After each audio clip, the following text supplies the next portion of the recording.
പുതിയൊരു വീഡിയോയിലോട്ട് ഏവർക്കും സ്വാഗതം.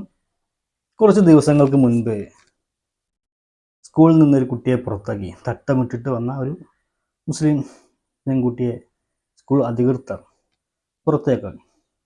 അപ്പോൾ അത് ഒരുപാട് ചാനലുകളിലും മറ്റൊക്കെ ചർച്ച ചെയ്തിരുന്നു. പ്രത്യേകിച്ച് അതിനെ ഒരു വിഭാഗം ആളുകൾ നല്ലപോലെ എതിർത്തിരുന്നു. കാരണം സ്കൂൾ യൂണിഫോം അല്ലാത്ത വേറെ വേഷങ്ങളൊന്നും പാടില്ല, അതായത് ഒരു മതത്തിൻ്റെയും അടയാളങ്ങൾ മറ്റൊന്നും പാടില്ല എന്നൊക്കെ പറഞ്ഞിട്ട് അതിനെപ്പറ്റി ശക്തമായിട്ട് കുറച്ച് ആളുകൾ ശക്തമായിട്ട് ചാനലുകൾക്ക് വന്നിട്ട് ചർച്ച ചെയ്ത് അതിനെ എതിർത്തിരുന്നു. അപ്പോൾ ആ പ്രശ്നമൊക്കെ ഏകദേശം ഇങ്ങനെ ഒതുങ്ങി വന്നു. ആ സ്കൂൾ കുട്ടി വേറെ സ്കൂളിലോട്ട് പോയി. സ്കൂൾ അധികൃതരെ ജയിച്ച പോലെ എന്തൊക്കെയോ തൊഴിൽ തോന്നുന്ന എന്തൊക്കെയോ കാര്യങ്ങളൊക്കെ പറഞ്ഞിട്ട് അവരും ഹാപ്പിയായി. ഇതപ്പോൾ വീണ്ടും അതുപോലത്തെ മറ്റൊരു കേസ് വന്നിട്ടുണ്ട്. സ്കൂളിലോട്ട് കറുപ്പെടുത്തു വന്ന സ്കൂൾ കുട്ടിയെ സ്കൂൾ അധികൃതർ പുറത്താക്കി. അപ്പോൾ ഈ രണ്ട് കാര്യങ്ങളെയും കുറിച്ച് നമ്മുടെ സമൂഹ മാധ്യമങ്ങളിലൊക്കെ ചർച്ച ചെയ്യുന്ന ഇത്തരം വിഷയങ്ങളിലെല്ലാം, അതായത് വർഗീയ പരാമർശങ്ങളൊക്കെ നടത്തുന്ന ആൾക്കാർക്കെതിരെ തുറന്നടിച്ച് പറയുന്ന ഒരു വ്യക്തിയാണ് അൻസാരി ഉസ്താദ്. പുള്ളി ഇതിനെക്കുറിച്ചൊരു വീഡിയോ ചെയ്തിട്ടുണ്ട്, ഈ രണ്ട് കാര്യങ്ങളെയും വെച്ചിട്ട്. അപ്പോൾ എന്താണ് ആ വീഡിയോ ഒന്ന് കണ്ടു നോക്കാം. ഡൽഹിയിലെ ടെററിസ്റ്റ് അറ്റാക്കുമായി ബന്ധപ്പെട്ട വാർത്താ കോലാഹലങ്ങൾക്കിടയിൽ നമ്മൾ ശ്രദ്ധിക്കാതെ പോയ രസകരമായ ഒരു വാർത്തയുണ്ട്. ശ്രദ്ധിച്ചു. ശബരിമല വ്രതത്തിന്റെ ഭാഗമായി കറുപ്പെടുത്തു വന്ന വിദ്യാർത്ഥിക്ക് സ്കൂളിൽ പ്രവേശനം നിഷേധിച്ചതിൽ പ്രതിഷേധം. തൃശൂർ എളവള്ളിയിൽ ബ്രഹ്മകുളം ഗോകുലം പബ്ലിക് സ്കൂളിനെതിരെയാണ്. എളവള്ളി സ്വദേശിയായ വിദ്യാർത്ഥിയോട് യൂണിഫോം ധരിച്ചെത്തണമെന്ന് സ്കൂൾ അധികൃതർ ആവശ്യപ്പെട്ടതിനെ തുടർന്നാണ് പ്രതിഷേധമുണ്ടായത്. MS ലിഷോയുണ്ട്. ലിഷോ പിന്നീട് പരിഹരിച്ചോ? എന്താണ് സംഭവിച്ചത്? ഇതുവരെയ്ക്ക് പരിഹാരമായിട്ടില്ല. ഗുരുവായൂർ ബ്രഹ്മകുളം ഗോകുലം സ്കൂളിലാണ് കഴിഞ്ഞ 10 ദിവസമായി വിദ്യാർത്ഥിയെ പ്രവേശിപ്പിക്കാതിരുന്നത്. ഈ ശബരിമല വ്രതാനുഷ്ഠാനങ്ങളുടെ ഭാഗമായി വിദ്യാർത്ഥി കറുപ്പ് വസ്ത്രം അണിഞ്ഞ് സ്കൂളിലേക്ക് എത്തിയിരുന്നു. എത്തിയ ദിവസം ഈ വിദ്യാർത്ഥിയെ രക്ഷിതാക്കൾ പറഞ്ഞാൽ ചിരിക്കാതെ ഈ വാർത്ത മുഴുവനായി എനിക്ക് കണ്ടു തീർക്കാൻ സാധിച്ചില്ല. അഥവാ 2 കാരണങ്ങളെ കൊണ്ടാണ്. ഒന്നാമത്തത്, ഈ അവസരത്തിൽ എനിക്ക് പഴമക്കാരുടെ ഡയലോഗ് ഓർമ്മ വന്നു. പണ്ടൊക്കെ ദൈവം പിന്നെയാണ്, ഇപ്പൊ തത്സമയം കൊടുക്കാനുള്ളതാണ്. രണ്ടാമത് ചിരിക്കാനുള്ള കാരണം ബാനർ ഒന്ന് ശ്രദ്ധിച്ചു നോക്കി. നിങ്ങൾ ശ്രദ്ധിച്ചു നോക്കിയ ബാനർ എന്താണ്? തമാശ എന്താണ്? വിശ്വാസവും വിദ്യാഭ്യാസവും വിദ്യാർത്ഥിക്ക് ഇന്ത്യൻ ഭരണഘടന. വിശ്വാസവും വിദ്യാഭ്യാസവും ഭരണഘടന ഏതൊരാൾക്കും നൽകുന്ന അവകാശമാണെന്നല്ലേ. പക്ഷെ ഒരു കാര്യമുണ്ട്. കൊച്ചിയിലെ പള്ളുരുത്തിയിലെ സെന്റ് റീത്ത സ്കൂളിലെ പെൺകുട്ടിയുണ്ടല്ലോ, 6 മീറ്റർ തട്ടം ധരിച്ച രീതിയിൽ സഹപാഠികൾക്ക് ഭയമുണ്ടാക്കിയ ദീനമേളത്തിന്റെ ടോട്ടലി എഡ്യൂക്കേഷൻ ഭാരത് എന്ന ഡയലോഗൊക്കെ വിട്ട് ചിരിച്ച് 9ാം ക്ലാസ് വരെ തോൽപ്പിച്ചതിന്റെ പേരിൽ ചിരിച്ചു മറിഞ്ഞ ആ ഒരു പശ്ചാത്തലം ഒന്ന് ഒരു നിമിഷം നമ്മൾ ചിന്തിച്ചു നോക്കിയേ. ആ കുട്ടിക്ക് വിദ്യാഭ്യാസം മാത്രമേ ഭരണഘടന ഉറപ്പു നൽകുന്നുള്ളൂ. ശരിയല്ലേ? ആ കുട്ടിക്ക് വിദ്യാഭ്യാസം മാത്രമേ ഭരണഘടന ഉറപ്പു നൽകുന്നുള്ളൂ. എന്ത് നൽകുന്നില്ല? വിശ്വാസം നൽകുന്നില്ല. വിശ്വാസം ആചരിക്കാനുള്ള ഉറപ്പ് നൽകുന്നില്ല എന്നുള്ളതാണ്. എനിക്ക് ഈ അവസരത്തിൽ ശരിക്ക് മിസ് ചെയ്യുന്നത് വേറൊരാൾ കൂടിയുണ്ട്, ശ്രീത്തമണിക്കൻ. അദ്ദേഹം മുസ്ലിമീങ്ങളെ ശരിക്കും മതം പഠിപ്പിക്കാൻ വന്നിരുന്നു. മുസ്ലിമീങ്ങൾക്ക് നിസ്കാരം, നോമ്പ്, ഹജ്ജ് തുടങ്ങിയതാണ് അവർക്ക് റിലീജിയസ് എസെൻഷ്യൽ പ്രാക്ടീസ് ആയിട്ടുള്ളത്. ബാക്കിയൊന്നും പ്രാക്ടീസിന്റെ ഭാഗമല്ല എന്ന് പറഞ്ഞത്. തട്ടമൊക്കെ ധരിക്കല്.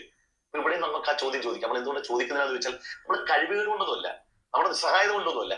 നമ്മൾ ഭരണഘടന ഈ കൈ കൊണ്ട് നടക്കുന്ന ആളുകൾ മാത്രമല്ല, നെഞ്ചേറ്റിയവരാണ്, ശിരസാൽ വഹിക്കുന്നവരാണ്. അപ്പൊ നമ്മുടെ സ്കൂളിൽ നോക്കൂ, ബഹുമാനപ്പെട്ട ഹക്കീം അസീറിന്റെ ഒരു പ്രഭാഷണം ഞാൻ നിങ്ങൾക്ക് എത്തിച്ചേരാം.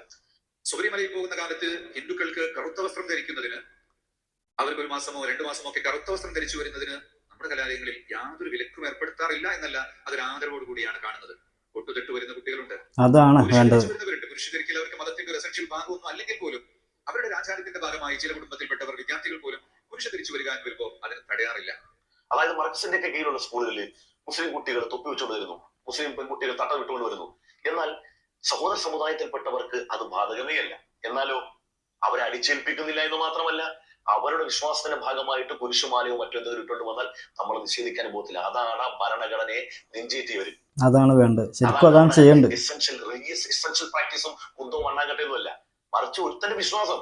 ആ വിശ്വാസത്തിന്റെ പേരിൽ അവർക്ക് ഗുണമേ ഉണ്ടാവുള്ളൂ, അവൻ നന്മയുടെ പാതയിൽ നീങ്ങുള്ളൂ എന്ന മനസാക്ഷിയും സമഭാവനയും വെച്ചുകൊണ്ട് അത് ആചരിക്കാനുള്ള അവകാശങ്ങളെ അത് സമ്മതിച്ചു കൊടുക്കുന്നതിന് പകരം അത് മുസ്ലിമാണോ, അത് അംഗീകരിക്കാനുള്ള കഴിവ് വേണം, പഠിക്കണം.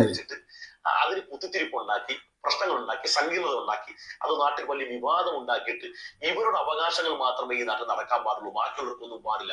അന്ന് ഹിന്ദു ഐക്യവേദി പറഞ്ഞ ഡയലോഗ് എന്താ അറിയാവോ? ഏയ് നിങ്ങൾ മറന്നു പോകണ്ട, ശ്രീജിത്ത് പണിക്കർ നിങ്ങൾ മറന്നു പോകണ്ട, നിങ്ങളെ ഉൾപ്പെടെയുള്ള സഹോദരൻ പറഞ്ഞ ഡയലോഗ് ഉണ്ട്. യൂണിഫോം ധരിച്ചു പോകലും സ്കൂളിന്റെ മാനേജ്മെന്റ് പറയുന്ന റൂൾസും പാലിക്കണം. എന്തേ ഇവിടെ ഗോകുലം സ്കൂളിന്റെ റൂൾസ് പാലിക്കണ്ടേ? എന്താ യൂണിഫോം വേണ്ടേ?